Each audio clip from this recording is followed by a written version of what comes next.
3টা বিভাগীয় মামলা শেষ না করে তাকে 3 মাসের নোটিশ দিয়ে হেনরি 8 ক্লজ বলে এটাকে, টার্মিনেট করে দিলেন চাকরি থেকে।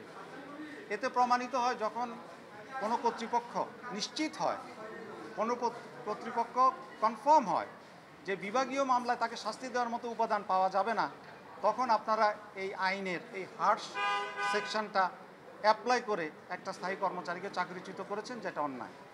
ওকে, থ্যাংক ইউ।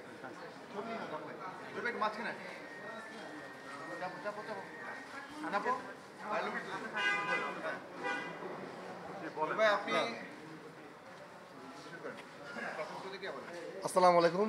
আলহামদুলিল্লাহ আলহামদুলিল্লাহ আলহামদুলিল্লাহ আমি ন্যায় বিচার পেয়েছি।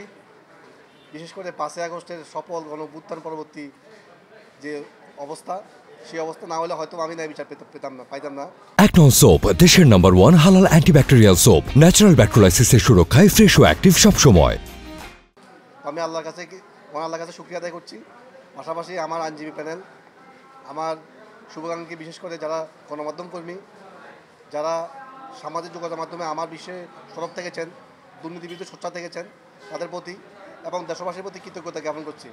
যাতে আমি আমার বয়স অল্প, প্রায় 37 চলে, আমি যাতে সামনের দিনগুলো দুর্নীতির বিরুদ্ধে কমিশনের আদেশে আদিষ্ট হয়ে আমি একজন কমিশনের সৎ কর্মচারী হিসেবে চলতে পারি, সেজন্য আমাকে দোয়া করবেন।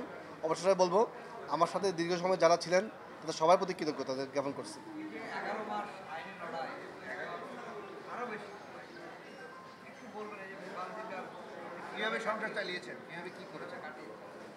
আরবিতে একটা আয়াত আছে, ফাইন্না মাল উসি ইউসা, নিশ্চয়ই কষ্টের সাথে স্বস্তি আছে। হ্যাঁ, আমি প্রায় 3.5 বছর আইনি লড়াই লড়েছি। আমার লয়েরা জানে, তো স্যার জানে আমি কতটা ঢাকা চট্টগ্রাম আসা করছি। যাক, আলহামদুলিল্লাহ আমি অবশ্যই ন্যায় বিচার পেয়েছি। সব দুঃখ কষ্ট মুছে গেছে। আমি যাতে সৎভাবে চলতে পারি সেটা দোয়া করবো। Thank you.